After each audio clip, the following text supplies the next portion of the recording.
The mind trap. सुनिए, क्या आपने कभी महसूस किया है कि आपका अपना ही दिमाग आपका सबसे बड़ा हथियार, कभी कभी आपका सबसे बड़ा जेलर बन जाता है।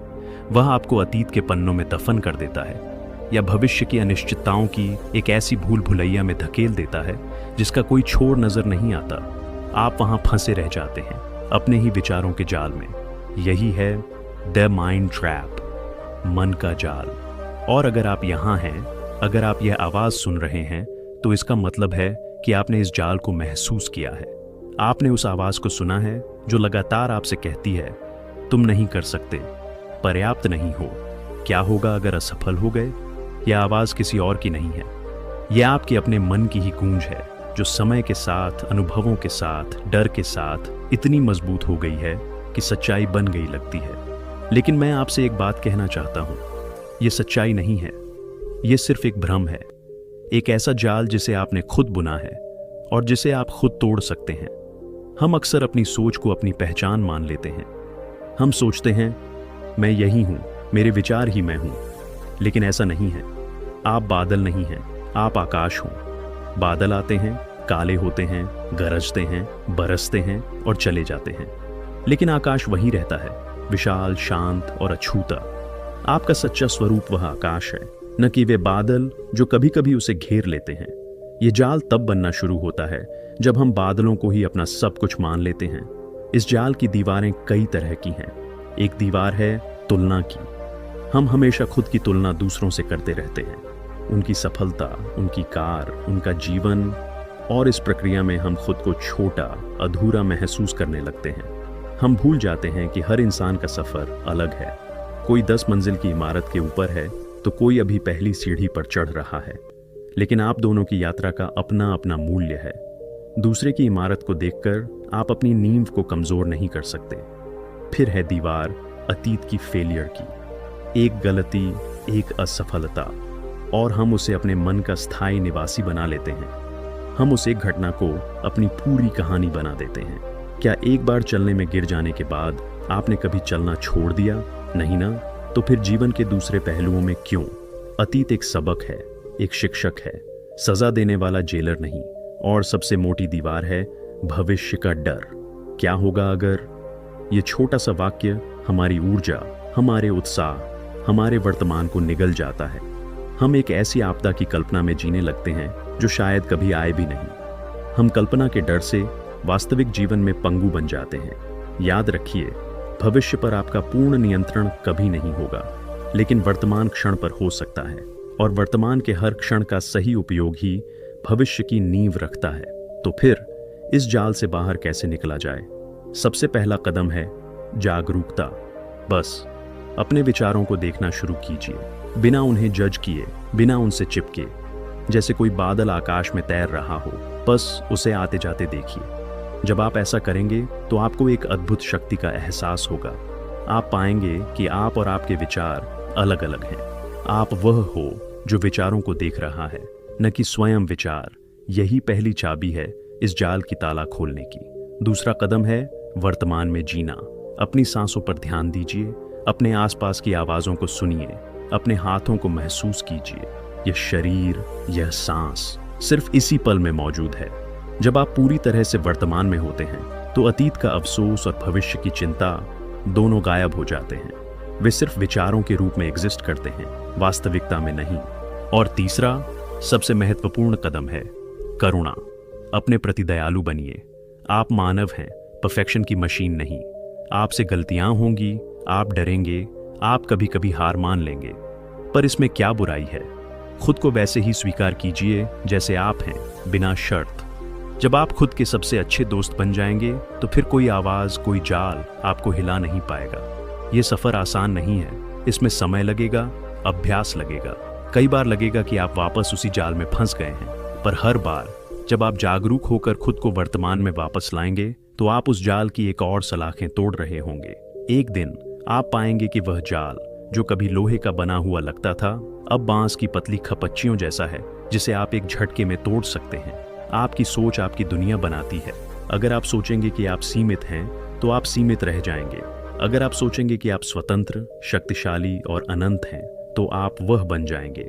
यह जाल न तो आपकी नियति है और न ही आपकी पहचान, यह सिर्फ एक पुरानी आदत है और आदतें बदली जा सकती हैं। तो अब से, इसी पल से यह प्रण कीजिए कि आप मन के इस जाल को तोड़कर बाहर निकलेंगे।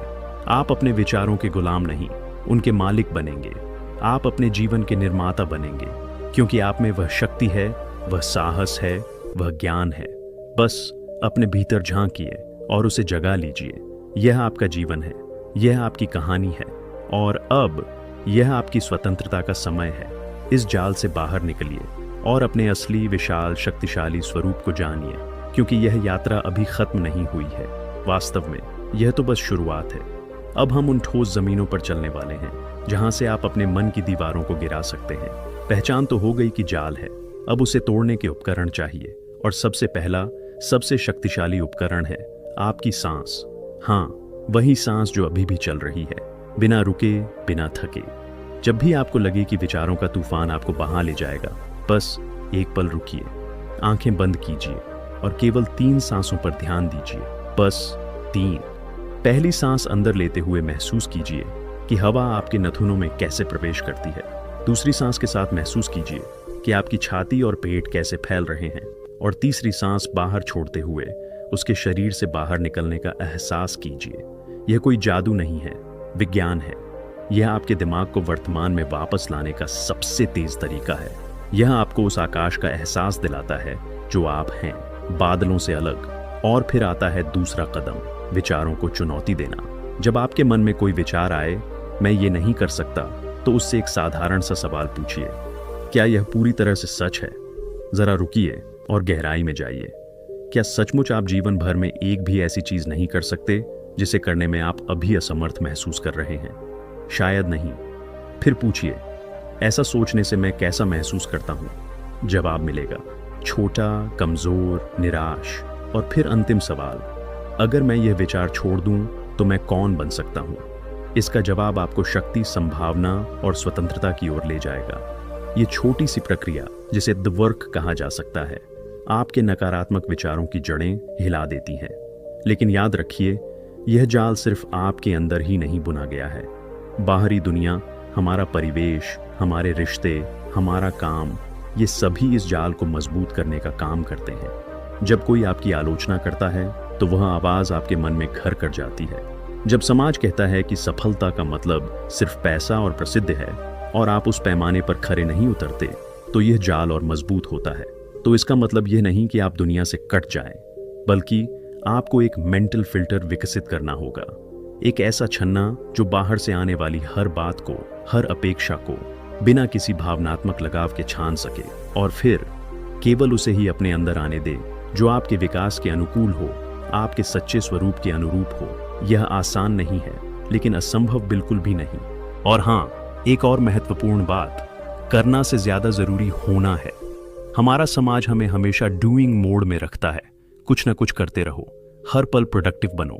लेकिन कभी कभी सब कुछ छोड़कर बस बीइंग मोड में आ जाना, बस होना बिना कुछ किए, यह सबसे बड़ा काम है। जब आप बिना किसी उद्देश्य के बस बैठकर अपने आसपास की दुनिया को देखते हैं, तो आप अपने मन की गहराई में उतरते हैं। वहां एक गहरी शांति और स्पष्टता मिलती है जो हमेशा करते रहने की भाग दौड़ में खो जाती है। यह बीइंग्स की अवस्था ही आपको बताती है कि आपकी वैल्यू आपके अचीवमेंट से कहीं ज्यादा बड़ी है। इसलिए इस पल से अपने दिन में थोड़ा बीइंग का समय शामिल कीजिए, चाहे वह सुबह की 5 मिनट की चाय हो, बिना फोन के, बस अपने साथ, या शाम को खुले आकाश के नीचे बैठकर तारों को देखना। यही क्षण आपको उस जाल से जुड़ी हुई रस्सियों को काटने का बल देंगे, क्योंकि अंततः यह मन का जाल नहीं, बल्कि मन का खेल है। और एक बार जब आप इसके नियम समझ जाते हैं, तो आप खिलाड़ी बन जाते हैं, मोहरा नहीं। आप तय करते हैं कि कौन से विचार रुकेंगे और कौन से बह जाएंगे। आप तय करते हैं कि कौन सी बाहरी आवाज आपको प्रभावित करेगी और कौन सी नहीं। यह शक्ति, यह स्वतंत्रता पहले से ही आपके भीतर मौजूद है। बस एक निर्णय लेने की देरी है, एक विकल्प चुनने की हिम्मत चाहिए, वह विकल्प जो आपको विक्टिम से विक्टर बना दे। तो आइए इसी क्षण से प्रतिज्ञा करें कि हम सिर्फ दर्शक नहीं, अपने मन के नाटक के लेखक बनेंगे। हम ऐसी कहानी लिखेंगे जिसमें हीरो कोई और नहीं, स्वयं हम होंगे। और यह कहानी भय, सीमाओं और जालों से नहीं, बल्कि साहस, अनंत संभावनाओं और पूर्ण स्वतंत्रता से भरी होगी। क्योंकि देखिए, यह जाल सिर्फ हमारे विचारों तक सीमित नहीं है, यह हमारी आदतों में, हमारे रोजाना के छोटे छोटे फैसलों में भी बुन जाता है। जब आप सुबह उठते हैं और बिना सोचे समझे फोन उठा लेते हैं, दुनिया भर के समाचारों और तुलनाओं में खो जाते हैं, यह जाल का एक और तार है। जब आप किसी काम को टालते हैं क्योंकि असफलता का डर आपको पंगु बना देता है, यह एक और मोटी रस्सी है जो आपको बांधती है। यह जाल इतना सूक्ष्म है कि हम अक्सर इसे पहचान ही नहीं पाते। यह हमारे जीवन का हिस्सा बन जाता है, एक ऐसा नॉर्मल जो वास्तव में हमारी पूरी क्षमता को सीमित कर देता है। पर अब वक्त आ गया है इन आदतों को पहचानने का, इन ऑटो पायलट मोड्स को ब्रेक लगाने का। कल्पना कीजिए, अगर आप हर सुबह उठकर सबसे पहले अपने लिए 1 घंटा निकालें, बिना फोन के, बिना शोर के, सिर्फ अपने साथ, शायद ध्यान के लिए, शायद किताब पढ़ने के लिए, या बस प्रकृति की सैर के लिए। यह 1 घंटा आपके पूरे दिन की दिशा बदल सकता है। यह आपको रिएक्टिव की बजाय प्रोएक्टिव बना देगा। यह छोटा सा बदलाव, यह एक नई आदत आपके मन के जाल के तारों को एक एक करके काटना शुरू कर देगी। और यहाँ सबसे बड़ा रहस्य है, यह संघर्ष नहीं, स्वीकृति का मार्ग है। आप अपने मन से लड़कर उस पर जीत हासिल नहीं कर सकते, क्योंकि लड़ाई में तो 2 चाहिए, और यहाँ आप और आपका मन अलग नहीं है। कोशिश करके देखिए, अपने मन से कहिए, मैं चिंता नहीं करूंगा। क्या होता है? चिंता और भी जोर शोर से वापस आती है। इसलिए जबरदस्ती नहीं, समझदारी से काम लेना है। जब नकारात्मक विचार आएं, उन्हें आने दीजिए, उन्हें रोकिए मत, बस उन्हें देखिए। उन्हें निमंत्रण मत दीजिए, बस उन्हें गुजर जाने दीजिए। जैसे कोई अजनबी आपके दरवाजे से गुजर रहा हो, आप उसे रोकते नहीं, न ही उसे अंदर बुलाते हैं। यही अनअटैचमेंट की शक्ति है। यही वह कुंजी है जो हर ताले को खोल सकती है। लेकिन यह सब तब तक अधूरा है जब तक हम कृतज्ञता के जादू को नहीं समझते। जब आप मन के जाल में फंसे होते हैं, तो आप सिर्फ उसी पर ध्यान देते हैं जो आपके पास नहीं है, जो आप नहीं कर पाए। आपकी नजर सिर्फ कमियों पर टिकी रहती है।